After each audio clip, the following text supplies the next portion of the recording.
الرحمن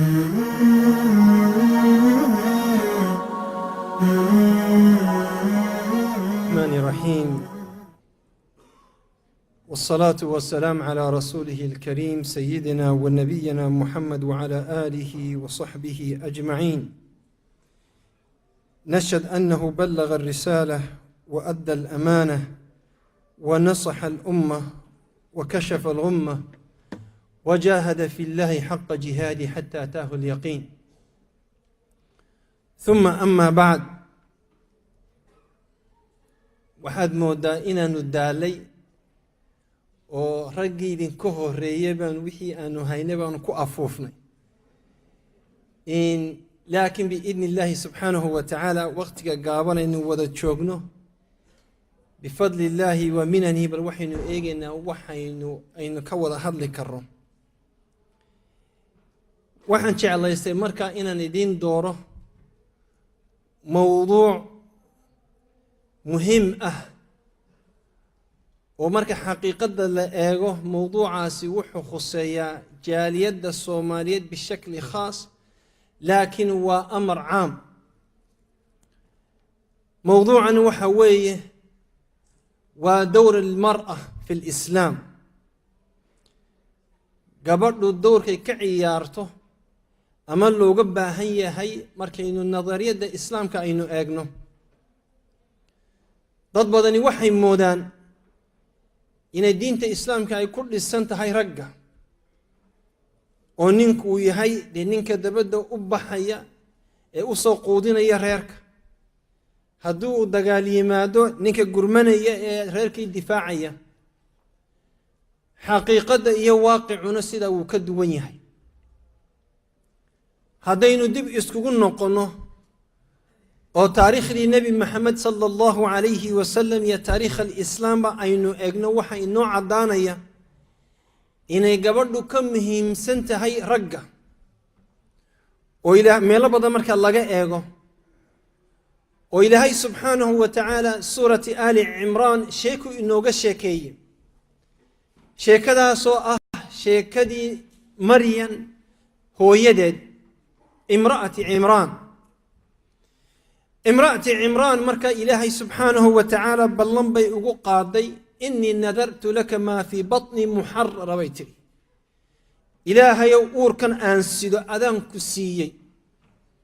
ayadu marka waxay rajaynaysa oo ilaahay ka rajaynaysay inan uu noqdo oo masaajidka masjid alaqsa ka shaqeeya, oo ama khatiiba ka noqdo, ama imaam ha ka noqdo, ama khaadim ha ka noqdo. laakiin waxay rajaynaysa bay culammadu idhaahdaan inuu noqdo wiil ama inan masaajidka mas-uuliyaddiisa qayb qaada.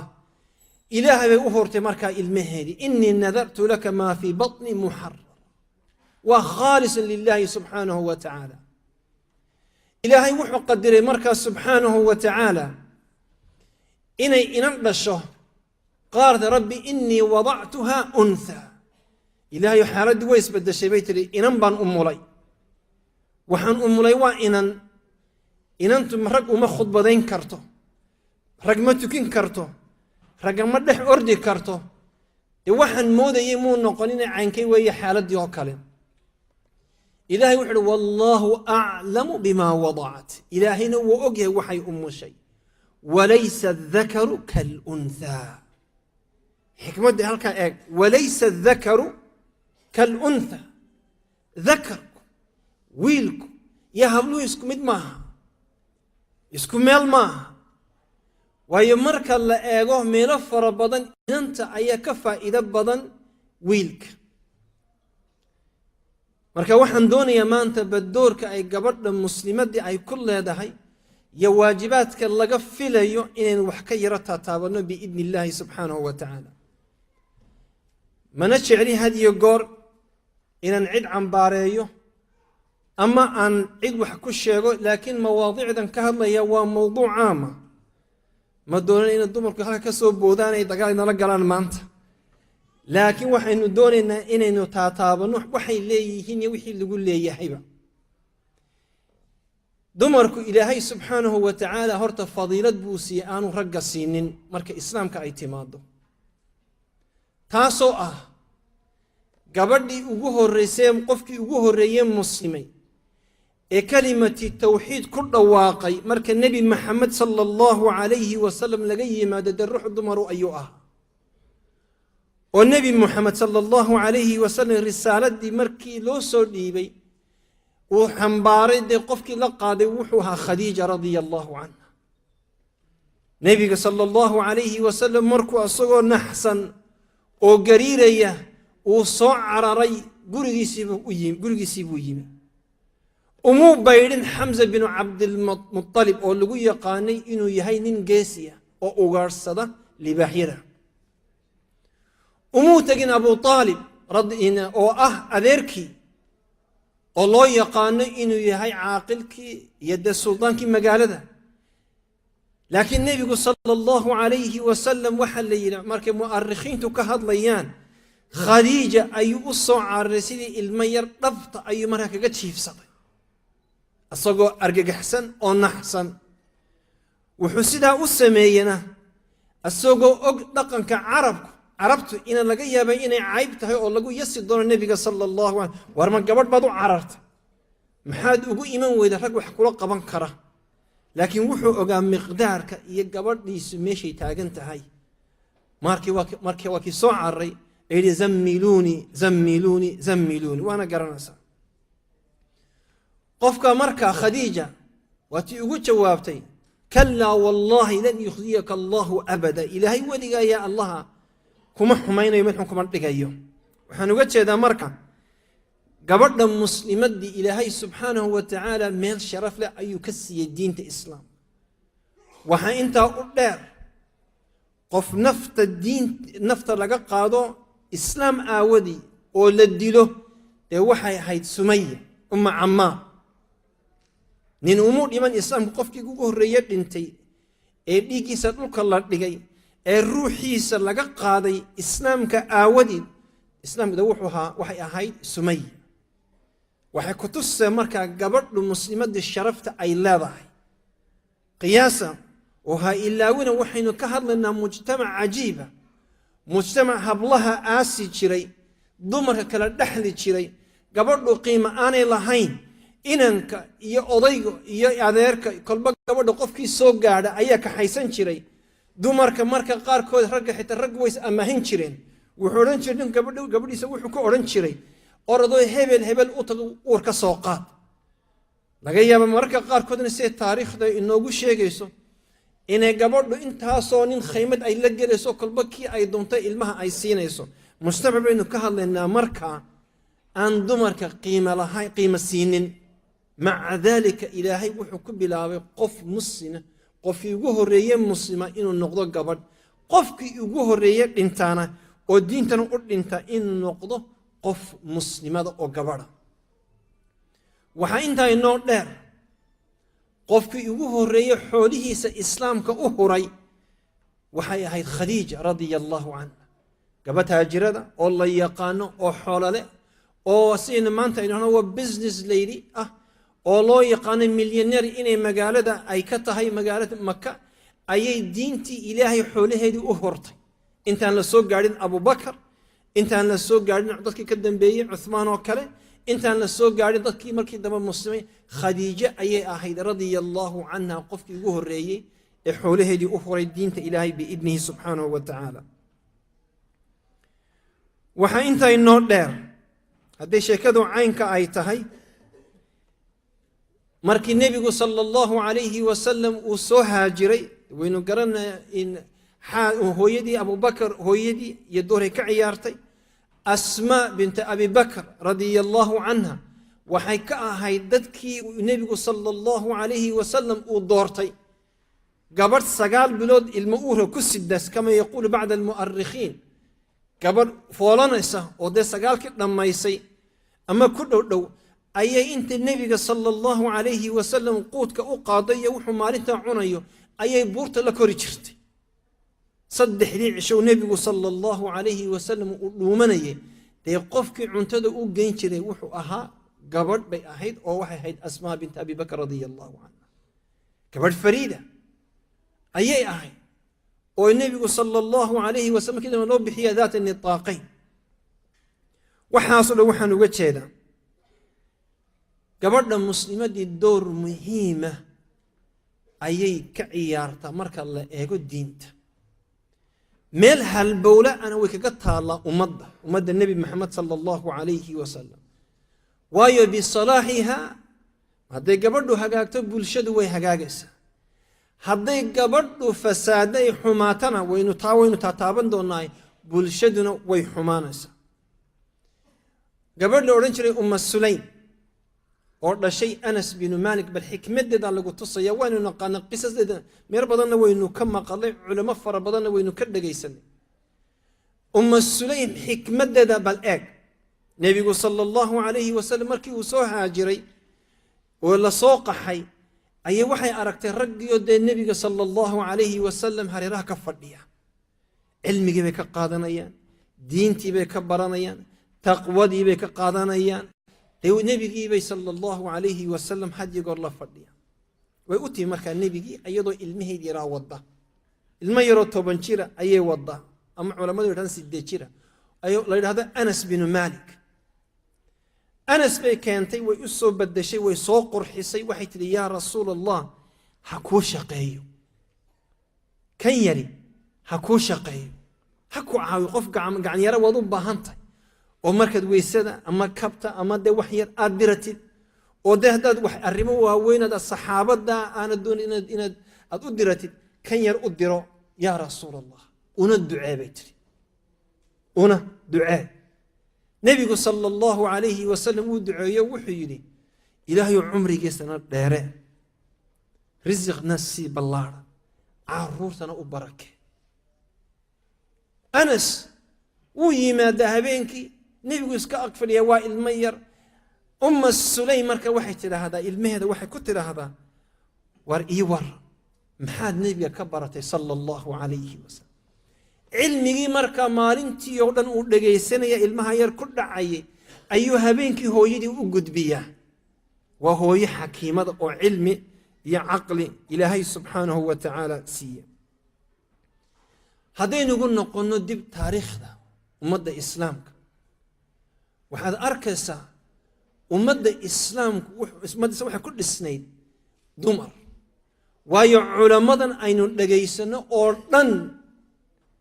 dee horta dumar baa dhalay waa kow laakiin ciddii soo ababisay ee maalintii ugu horraysay ku canqarisay cilmi iyo taqwo iyo cabsi ilaah dee aabbaha muu ahayne wuxuu ahaa hooyada ayay ahayd imaam axmed binu xambal waan idinka sheekeynayaa ama mid baa idin taaban karaa imaam axmed binu xambal wuxuu ka dhashay reer ahlilcilm ah laakiin fuqara ah aabbihii markaa wuu dhintay hooyadii markaa yani gabadha muslimadii doorkii ka ciyaari karto ayaa lagu tusaya hadday ay saalixata ay tahay hooyadii marka intay soo kaxayso ilmahan yar ayay la soo gudi jirtay waa gudcur waa madow magaaladu sideennan dee sidaa kama wada hilaacayaan waa saq dhexe ilmihii yaraabay keentaa masaajidka intaan la adimin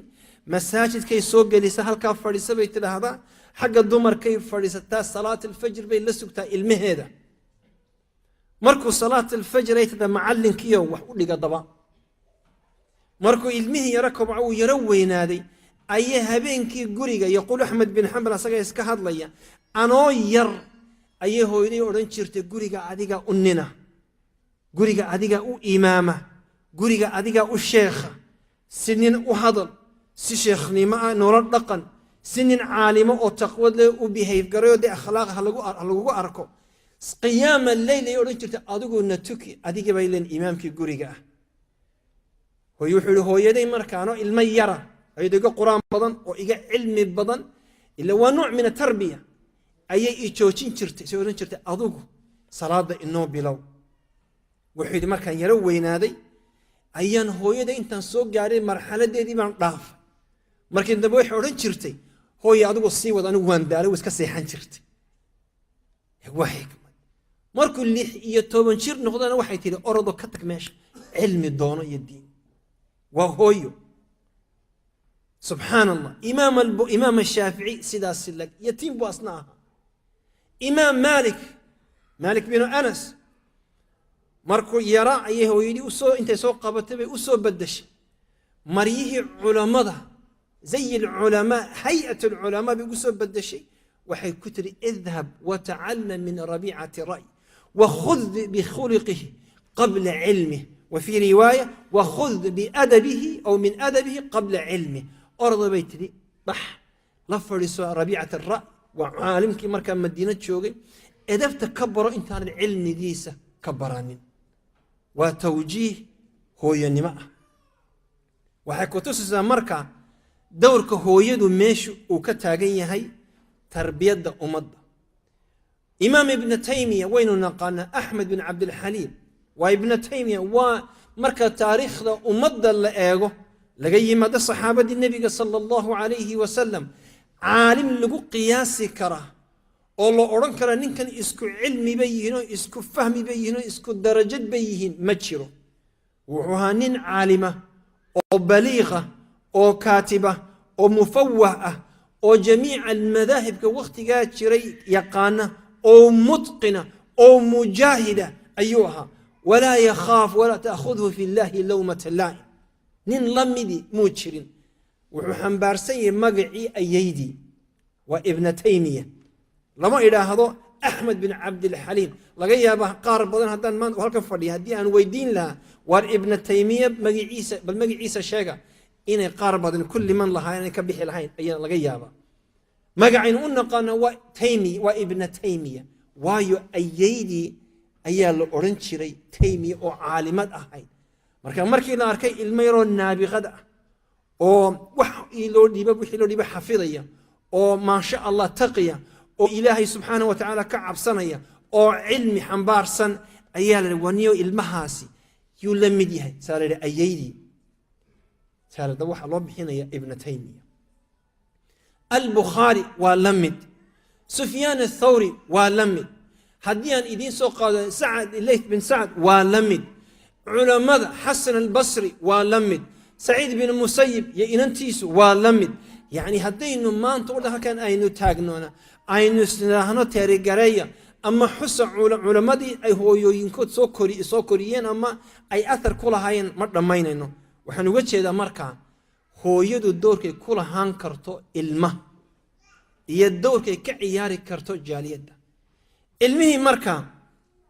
هدوي هاي المه الصالحة وهو يهجاكسني أي الشيء waxaan laga filayaa marka inuu ummadu ay ka faa'iideysato oo ummadu ay dhaxasho wixii ay hooyadii ku shubatay iyo inanba ayagoo isku mid yihiin sheeko yar baa dhacday kale wada manqasheen oo ku saabsanay Saciid bin Musayyib radiyallahu anhu wa rahimahu ninkaasi wuxuu ahaa nin taabiciya oo laakiin caalima oo ummadu ay aad iyo aad uga dambayso sharafna intaas ugu filay لكن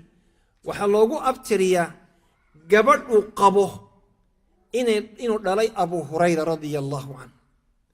إنت وحا أقدر إنن أيو إلهي سبحانه وتعالى أوسيي قروح يا أخلاق يا علم بله أمير المؤمنين يا عرور تودا يا دتك أمرضة يا دتك حولها مالي والله بيسود روح هذا وبل إنن تنسيو إنن كانوا قورين وديدا ما الدنيا ولا إن أنت إذا إن الملف تناقيه وحمرك الله صوش شيء نين أرددي سكمل أورد لينيرو عبد الله بن أبي وداع على أورنشري أي صدق الشو أي كم مقنا حلقة دي ما رين تدنا أيو يمي سعيد بن المسيب مركي حلقة دي لما تبي كوي ور محار داعي صدق شو كمان أرجع محار داعي وحولي يا إمام بويري قبل لي بيقول لما تحاس كان قبل أيام لما تي خيركي خير حاس مركار إن أنت قبل لي من آسية ده حاس كي من آسية صدق 11 شو مشغول بانها يقرها لي هاو وحولي ورما جورست إسلامي يمكن أورانا يعني بلا وحي وكاسموش عليه بالأورانا يعني يمكن مركار ما جورست بويري صدق شاك سوى ريكتيه خير ميالت وحولي يا إمام بويري ومن يزوجه يا يقولين يا بنين فقير بانا يا يقولين الدنيا صدح دينار يوم صدح درهم أيام كله يا هيبا xoolo aan sheegto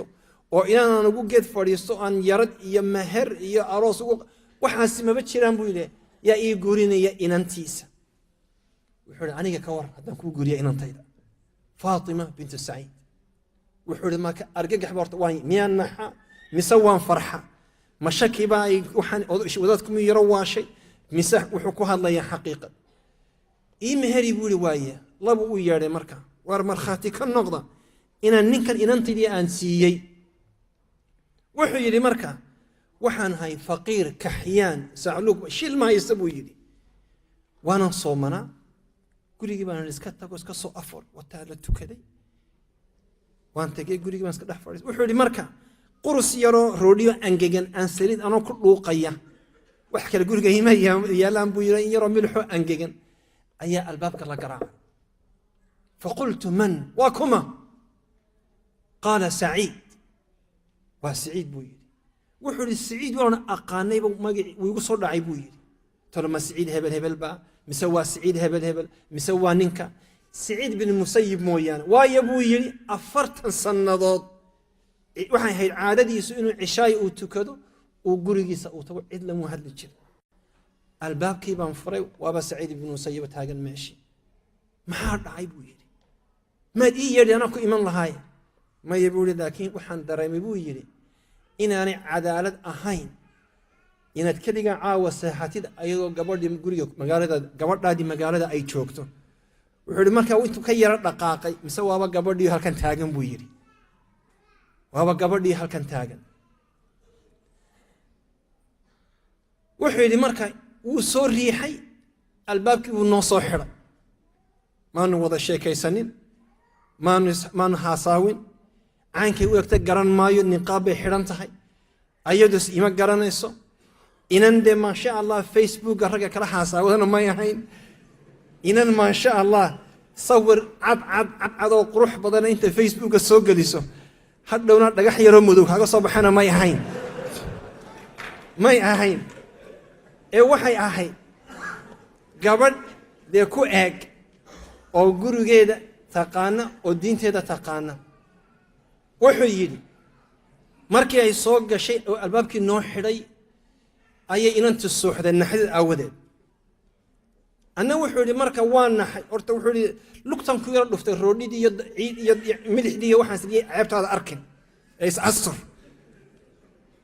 wuxuu yidhi waan cararay dushaan isku taagay waan qayliye kooyadana guriga ka maqantay wuxuu yidhi yaa ayuha annaas زوجني سعيد بن مسيب ابنته سعيد بن مسيب إن أنت سوي إيجورية حتى يعرفتان برتو جوري قبل كسر بحيسة هورنا ودات كسوق مذوب مرة إيرالي أوكسون هذا وحيري إسلام حافظ دايدو شار كيجا آياتري كذبت بينالات هبيتري سعيد بن مسيب حين أنت هذا السعلوك أديكو كلا وقدرية هو يدي بين مقاشي والقيرة دي وحي قتري إن لمستها ديت إن أنت تابتي فويلك ثم ويلك وأنكو دي لي يحدث إن أنت تابتي بي وحولي وي إسلانتي باتمي إن أنت قريقي بالله يقصاري مري قريقي الله يقصاري أي حد لو ليير إن أنت يو لقاضي لسو قرحيي لسو هقاتيي ما شاء الله ليسو دياري وحولي وان صوق لي فما رأيت أجمل منها قط قولك قروح بدن ولي يا الله ما ضحيكم يصور عن والنعم وحول إلهي سبحانه وتعالى هبينك بدل لبيك اللهم ما لبيك كبعد بوي الصبح دي بان كعي إذا إمك أرض بان هاي وضيقا دي أن إنك قرسنا ومعلن كيك ما هبصامي كرم وانت جيبوي وعن بحي وحندو ينبحوا إلى أين بيقول حاجة تجلسان دي وضيقي شيخ سعيد بن المسيب حكسر لقانيا قالت اجلس فعلم أبي عندي وحو أبهي يقانور رمبا أنيقا هيا بل يرفع لي سبيت الوكاي أنا وحكور لقايا حبلها ما أنت انتو دبادن إلا ما رحم ربك مركا لقورسدو متكورنا سا علمي بانكو هيا مجرتو أما وحبان كور لقايا مج اسكباداتا لكن لقايا بإنا كترا هذا بل إنا جاي شريتون أما إنا جاي إن ميلكلا إنا جاي أما الدون يا أموره سأكد لما ويدو إن أنت علماء دي مركا ويحللين waxay yidhaahdeen yaa soo tarbiyadeeyey fadliga yaa la siiyaa haddaba oo loogu abtiriya khayrkan ma saciid bin musayib mise hooyadeed wixii dumara guriga joogay waxaa la yidhi aabbuhu shaqo kumuu lahay aabbuhu waayo aabbuhu dee markuu guriga subaxdii ka baxo masaajidku fadhiista duruus buu akhriya habeen oo dhan iyo maalin oo dhan cishaay buu ka soo rawaxaa goormuu wax tarbiyadeeya goormuu wax u dhigaa carruurta goormuu kala dabara maba waqti ma hayo laakiin xikmaddu waxay ku aasantay waa hooyada baa la yidhi marka gabadha muslimadda ee soomaaliyeed haddii ay garanayso doorkeeda iyo muhiimadda ay leedahay waxay u xidhan lahayd inay caruur wanaagsan inoo soo koriyaan waxaa timi markaa dumarka iyagoo intaa le intii lagu leeyahay baynu sheegaynaa waxaa timi dowr almar'ati alfaasida gabadha faasidada ee aan muslimad hagaagsan ahayn haddii aynu runtii aynu gudagallo ama ay dee inala joogto mafaasidkay leedahay ayaynu taataabanaynaa qudheeda kow nebigu sala allahu calayhi wasalam wuxuu inoo sheegay fitnadii ugu horreysay reer bani israa'iil lagu rogay ama lagu ibtileeyey dumarkay ahayd ina awala fitnati bani israa'iil kaanat fi nnisaa dumarkii markay u taag heli waayeen oo dumarkii reer bani israa'iil ay qaseen bay ilaahayna subxaanahu wa tacala reer bani israa'iil uu rogay gabadhu haddii ay saalixo tahay mujtamaca way hagaajinaysaa haddii ay faasido tahayna mujtamaca way hallikaysaa way rogaysaa nebigu sala allahu calayhi wasalam xadiiska wuxuu ku yihi ittaqu dunya wattaqu nnisaa adduunkana iska ilaaliya dumarkana iska ilaaliya waayo gabadhii haddii aanay saalixad ahayn ay daalixad tahay waa musiiba inta waxaa u dheer hooyadii haddii aanay saalixad ahayn carruurtii aynu ka rajaynaynay iyo salaaxii aynu ka rajaynay carruurta iyo durriyaddan ka sugaynay waa kasho hadday hooyo ay tahay aan ilmihii qur-aanka baraynin oo aan diintii baraynin oo aan akhlaaqdii baraynin oo ilmaha caynka loo ixtiraamo aan baraynin caynka aabahooda ay u ixtiraamo aan baraynin dee waa ka soco waxaa idinka sheekaynayaa gabadh gaalo ah waa gabadh madow oo soo muslimto marka hore gaalo ahayd ayaa gabadhaas waxa iga yaabiyey gabadha anaaba soo muslimiyey waxa iga yaabiyey marka la soo muslim yani anaa u qabtay shahaadadda waxa iga yaabiyey gabadhani siday ninkeeda ula dhaqanto nin baan u guuriyey kaloo madow african american waxaanu deganay markaa maryland meel idhahdo oo maraykanka ah ninkii markaa wuxuu igu dhahdaa saciid imaan buu dhahdaa gabadhu waa cajiib gabadhu ilaahay noo barakay dumarka african american waxaa lagu yaqaana dumarka madmadoowe soo muslimay maraykanka degan inay taf yihiinoo ay adag yihiinoo taagtaagan yihiinoo ninka halka hadigoor ay jiraano oo laga acawdu billaysto ninkana gabadhiisa wuu ammaanaya waana aad buu ugu faraxsan yahay inantii baan u yeedhay ii warran baan ku iri waxay tidhi caynka ninka loola dhaqmo ninka caynka loola dhaqmo waxaan ka bartay hooyaday haye waxay tidhi hooyaday waa hooyadoo gaala iyo aabbaheedoo gaala hooyada bay tidhi markuu aabbahay yimaado intaanu imaanin bay annakana sii diyaarin jirtay way noo sii maydi jirtay looshin bayna sii marin jirtay wayna sii qurxin jirtay cadar bay noo sii marmarin jirtay annakoo diyaara oo aad moodeen inaan dee aroos tegayno xaflad aan tegayno qurqurux badan oo naloo sii maydho naloo sii subka baa aabbahay yimaada markuu jaliska uu alba maftaaxa ku dhufto ay tiraa dusha kora yaaca waxay tidhi marka aabbahay hooyadii halkaa tuwaal baa u saaran aabbahay kursi bay albaabkay u dhigtay bay tidhi kursigii bay ku fadhiisisaa kabahay ka bixisaa maryihii uu xidhnaayo saray ka bixisaa tuwaalkiina way siisaa waxay tahay musqusha kala soo meydho alaabtiisii bay tiri markaa musqusha ayay u taallaa markuu ka soo baxo uu musqusha ka soo baxo cuntadii oo diyaara ayuu u yimaadaa 2 saacadood ayuu asagu nastaa ama u raaxaystaa maruu cunto cunayo maruu hooyo la sheekayso 2 saacadood ka bacdi baa nala siiyaa bay tiri idniga inaanu aabbahay u soo degno markaasaanu soo degnaa saanu la ciyaara aanu dhudhunkana hadhowna say tahay orda daba seexda aabihiin berito uu ka lahayaa ixtiraamka markaa ninka caynka loo ixtiraamo waxaan ka bartay hooyaday ka bacdina waxaan akhriyay sunnadii nabiga sallallahu alayhi wasallam oo caynka ragga loola dhaqmo ayaan bartay waxaa jira rag fara badan oo halkan aan maanta hadlaynin oo sida fiidmeerta guriga ka warwareega oo meelaha maadhomo maqaaxibu ka soo sheekaynaya halkan buu kalba halka mar buu hebel leeru tagaya hebel baan meel geeyay buu oranaya inta wuxuu sugayaa inta tii ka seexanayso wuxuu ilaahayo tii bas si uun dheh wuxuu sugayaa inta tii guriga maasha Allah ka seexanayso waayo wuxuu ogyahay markuu jidha guriga soo galo inaan lagu bilaabayo maxaad qabatay xagaa tagtay maxaad samaysay dagaal buu marka u diyaar yahay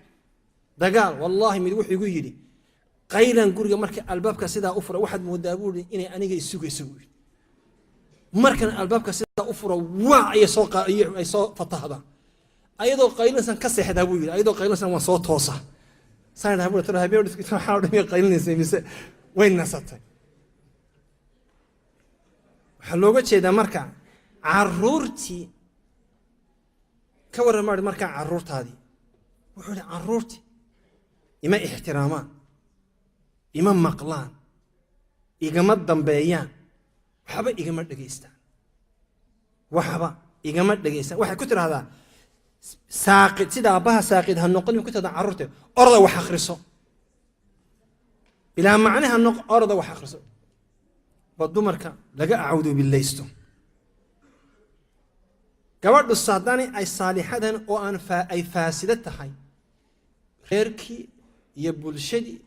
way gubaysaa waxaa masaa'ib ah oo annakana lagu ibtileeyey ilaahayna subxaanahu wa tacaala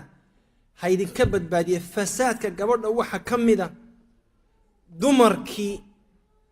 inay baxayaan miyaa aragteen dumar habeenkii guuraynaya miyaa maqasheen weli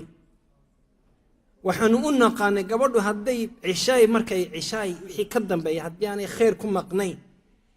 inay ceebtayna gurigeeda ka maqnaato gabadhu annaka waxaa ilaahay nagu ibtileeyey dumar doonayna habeen oo dhan soo jeedaan war ma security ba maxaa xaggaa la tegayaa aroosyaa la samaysanaya xafladu weekendka aanu aroos jirin ayaga is casuumaya ilaahay noo barakay dumarka waxaynu naqaanay dumar maasha Allah ilaahay subxaanahu wa tacaala hayna wada asture dumar gurigooda u soo hoyda masaa'ibka imika annaka xaggayaga weska marka la eego na haysta waxa weeye gabadhii waxay doonaysaa inay habeen oo dhan ama waa xaflad ama meelay ku soo sheekaynaysaa qaar baad habeenka aad mooday night shift gelayaanba ilaahayna wuxuu nagu yidhi quwa anfusakum wa ahliikum ilaahay wuxuu nagu amray inaynu inaku iyo dumar reeraheena inaynu badbaadino ninkana waxaa lagu amray wa'mur ahlaka bisalaati wastabir calayha reerkaaga waxaad ku amartaa inay tukadaan una sabr meelay ku taallo qur'aanka ma jirto gabadhaadu habeenkii ha guurayso una sabr ma jirto meel xadiisna kumaan arag aayadna kumaan arag meel ay shariicaddu dumarka u ogolaanayso inay meelaha habeen oo dhan ay sida fiidmeerta ay lugeeyaan oo aroosiya ka soo tumaana ama ay ma jirto gabadhu marka gabadha muslimadda ah waxaa laga filayaa inay ilaahay subxaanahu wa tacaala ka cabsato oo ninkeeda iyo reerkeeda ay dar yeesho gabadha saalixadda waxaa lagu yaqaanaa inay dar yeesho reerkeeda ينين كذا واتق حديث كي أم سليم وذا ما قش أم سليم وحى قرصدين نبى قرصين أنصارته ilmay isu dhareen ilmihii baa ka xanuunsaday ilmihii baa markuu xanuunsaday wuu dhintay ilmihii odaygiyo maqan ilmihii bay aastay reeshaqadii bay dhammaysay habeenkii bay isu diyaarisay ninkeeda way cashaysiisay ninkeedii bay isu diyaarisay markii wax walba dhammaadeen bay tidhi ka warran bay tidhi hadduu qof ammaano inagaga tago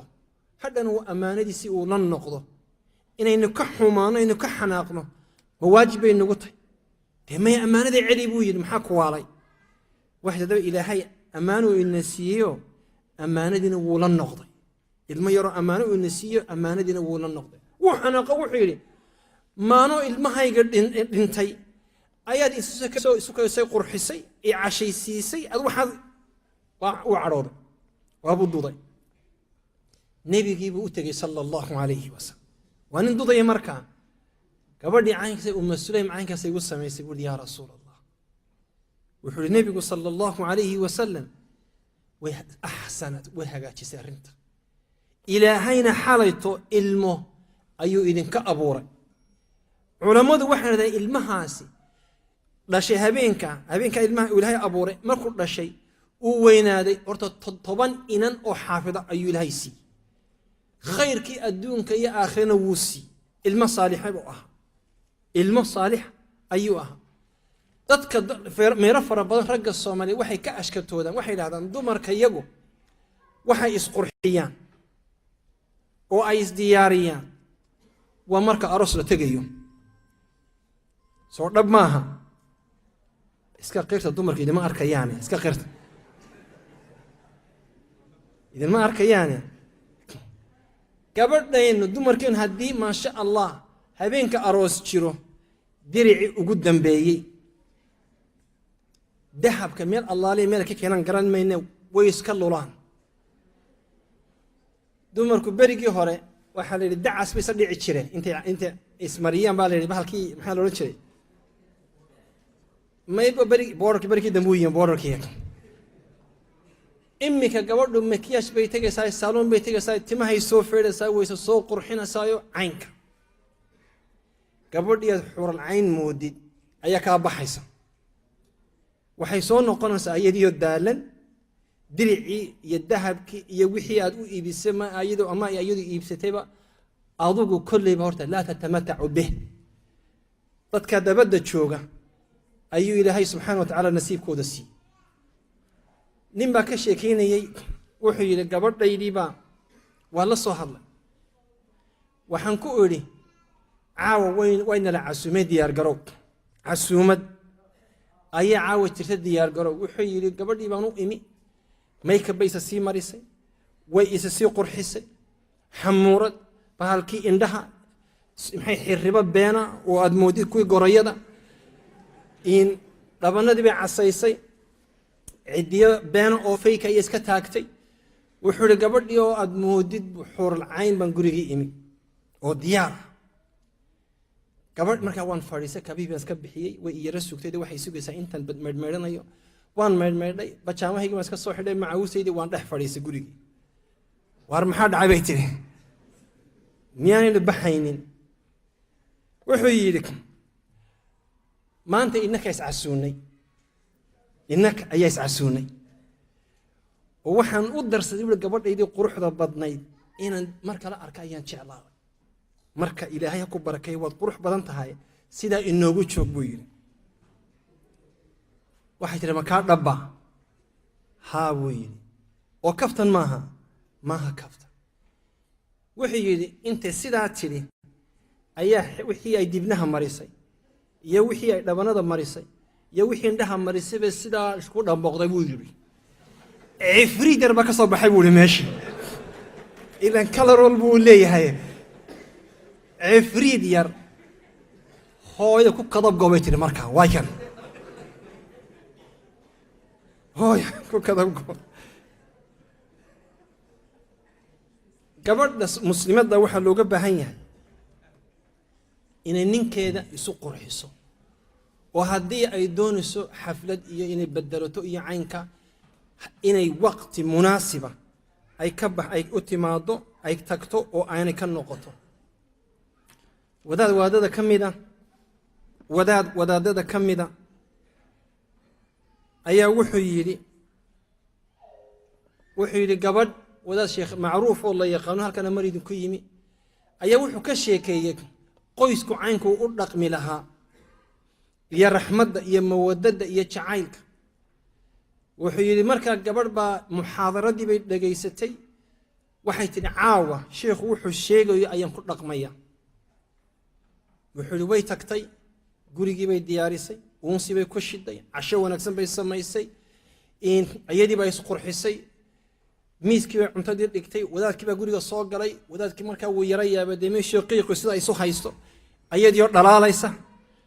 wuu iska aamusay cashadii buu cunay shaah baa loo keenay wuu iska fadhiistay hadha buu leey naa heblaayo caawa yaa inoo imanaya say tiri cid inoo iman maysee adiga ayaan isu kaa qurxiye suulidama kaa dhabbaa way soo noqoto way xanaaqday waxay tii maryii baan iska bixiyey waan iska seexday sheekhii bay tiri nasiixaddii aadna siisay may shaqaynin oo dee ninkayga imuu qadirin juhuud jahdigan isgeliyey iyo dadaalkan isgeliyey iyo wixii muu qadirin wuxuu ku yidhi sheekhu wuxuu yidhi kaagamuu baranin hadduu kaga baran lahaa oo maalin walba isu qurxin lahayd ama wiig walba isu qurxin lahayd dee wuu qadari lahaa laakiin wuxuu bartay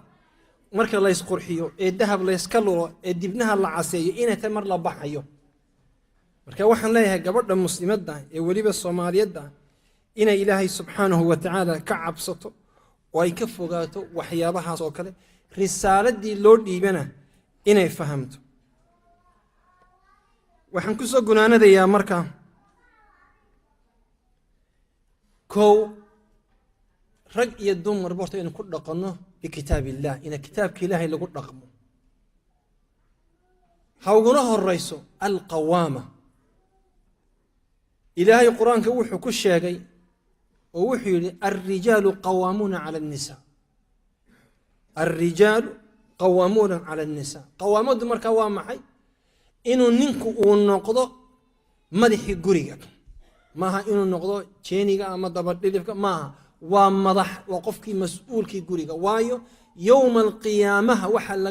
la weydiinayaa mas-uuliyadda guriga waa ninka isagaa lagu horraysiinaya waxaa lagu horraysiinayaa gabadhaadu xaggay tagtay inantaadu xaggay tagtay carruurtaadu maxay cuneen maxaa gurigaaga ka jiray ma telefisyoon iyo fusq iyo fasaad iyo musalsalaad baa la daawan jiray mise muxaadaraad iyo duruus iyo cilmiba guriga lagu akhrisan jiray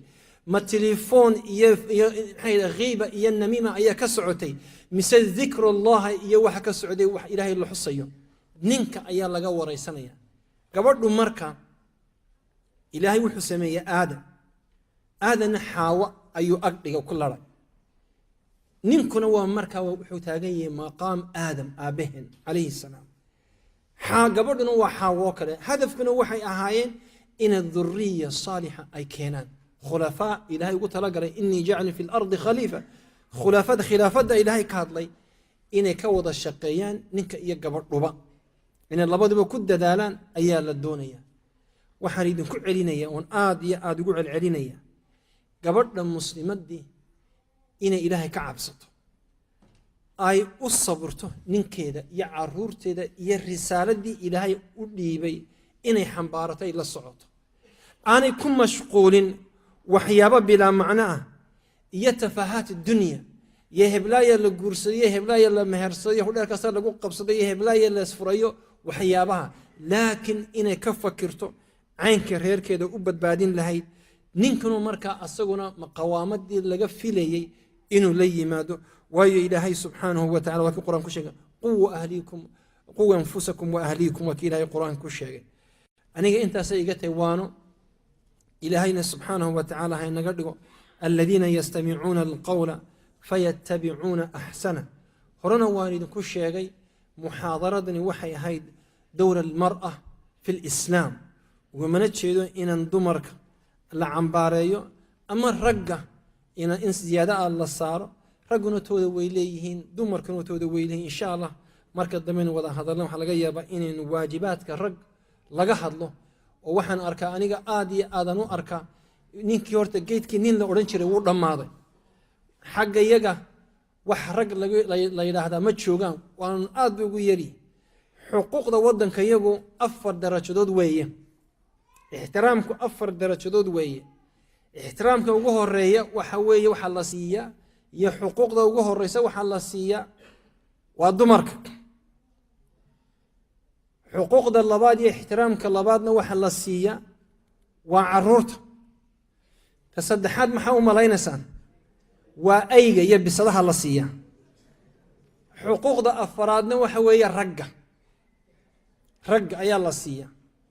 marka raggii ku soo socday horta Yurub iyo anugu imanaya Mareykanka de ahlan wa sahlan caankaasaan ku nool horta haddaa jecesheen number 4 ka gashaan la soo gashaan de ahlan wa sahlan haddii kala qawaamadina iyo sharaftina iyo ciizadina ilaahay idin siiyay fi araadi almuslimiin taa nicmaysta taa hala nicmaysto marka raggana maalin ma la hadli doona laakiin muhaadaradan waxay ku saabsanay dumarka walillahi alhamdu wal fadl wal minna سبحان رب العزة عما يصفون وسلام على المرسلين والحمد